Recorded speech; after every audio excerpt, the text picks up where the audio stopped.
Today's top picks from Reuters Breaking Views. France and Belgium pour, hopefully, their last $5 billion into failing bank Dexia, and Putin's state energy power grab.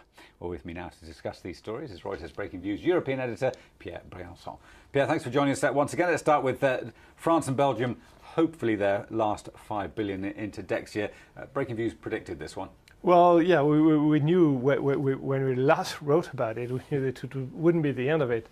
Unfortunately, as another writer's colleagues called this the gift that keeps on taking.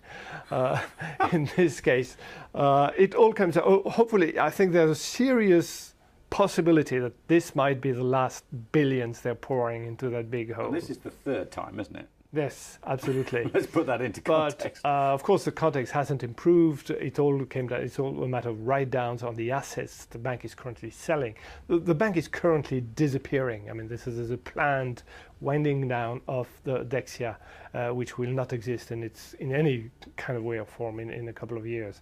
They still have a local community, local government financing arm to shed. The French one, the original French part of that bizarre merger, but the French and Belgian governments still have to fork out. Plus, they have to give guarantees to the tune of 85 billion euros, 55 of which have already been used.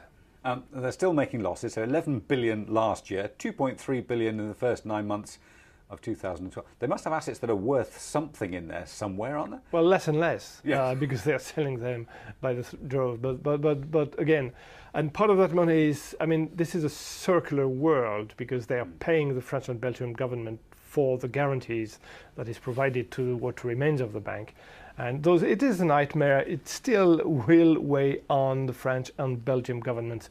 Budget deficits, and this by is the way. Time specifically when France, rather than perhaps at more the time than when Belgium, both France and Belgium are in 3.5% deficit to GDP targets. Do you think, finally, I mean, on this story, do you think there's any stage where the French and the Belgians thought we should have let it go originally? Well, there may be a stage where they will say we shouldn't have let it exist to begin with. Yeah. I mean, this is all a big mistake on the part of French and Belgian government to begin with. I mean, they can't say the private sector did the mistakes and we have to bail it out now. I mean, the governments were heavily involved from the go, so it's only a poetic justice that they will have to finance this one at least. Okay, let's go on to your second story. The Russian economy could lose in the state energy grab.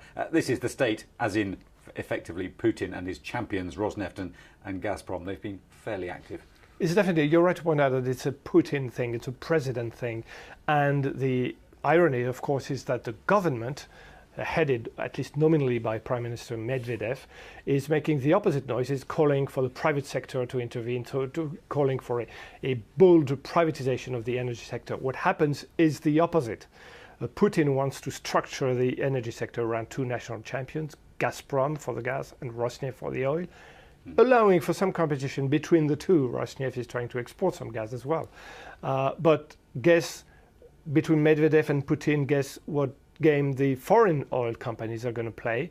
Of course, Putin's game. Hence the Rosneft BP deal a few weeks back, and you're going to see more and more of this. This is bad news because less competition, less efficiency, at least for the Russian economy. But for foreign players, it's an opportunity because as big as they become, as powerful as they might be, both Rosneft and Gazprom are in terrible need of foreign Western technology to explore what remains to be explored. Investors like it short term. Would that be the way to look at it in terms of the Rosneft share price, very strong compared with some of the rivals that it's outbidding?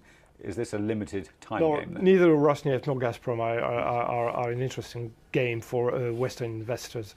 The question is whether you're going to want Western companies being associated more closely with the Russian oil sector, because the opportunities are there definitely. But that's where the opportunities are. So they're bringing in lots of foreign expertise. But is that the amount of involvement that there will be, and that's it. Yeah, well, you could say, I mean, who knows? You could say another thing where you see BP basically transform into a fund manager investing in the Russian oil sector with 20% of Rosneft, as if shareholders. There's places on the board, of course. Yeah, and we'll see which influence they get. But I mean, if investors want to get into Rosneft, they don't have to get through BP to do it. So it's kind of a bizarre game in this case.